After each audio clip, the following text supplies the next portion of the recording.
বিশ্ব ফুটবলে নিজেদের শ্রেষ্ঠত্ব পুনরুদ্ধারের জন্য ইতালি থেকে নতুন কোচ উড়িয়ে এনেছে ব্রাজিল। 2026 বিশ্বকাপের মূল পর্বে খেলা হবে কিনা সেলেসাওদের যখন এমন সন্দেহ ছিল, তখনই ব্রাজিল দলে যোগ দিয়েছেন Italian coach Carlo Ancelotti. Real মাদ্রিদের সাবেক এই কোচ ব্রাজিল দলে যোগ দেওয়ার পর 2026 বিশ্বকাপের মূল পর্বে জায়গা করে নিয়েছে ব্রাজিল। এখন নতুন স্বপ্নের পথে এগিয়ে যাওয়ার পালা পাঁচবারের বিশ্ব চ্যাম্পিয়নদের। এমন সময়ে এবার দুঃসংবাদ শুনতে হলো ব্রাজিল দলকে, যেটা হতাশাজনক কার্লো আনচেলত্তির জন্যও।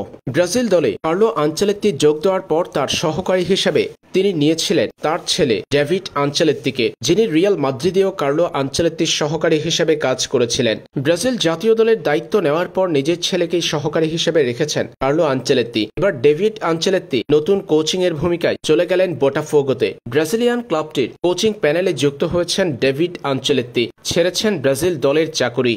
এবার লম্বা সময়ে নিজের সহকারীকে হারিয়েছেন কার্লো আনচেলত্তি। ব্রাজিল দলে আনচেলত্তির সহকারী হিসেবে নতুন কাউকে দেখা যাবে, যেটা ব্রাজিলের কোচিং স্টাফে বড় ধাক্কা বটে। আনচেলত্তির জন্যও নতুন কোনো চ্যালেঞ্জ। রিয়েলেও যে সহকারীকে নিয়ে কাজ করে সফলতা পেয়েছিল আনচেলত্তি, সেই সহকারীকে আর ব্রাজিল দলে পাচ্ছেন না তিনি।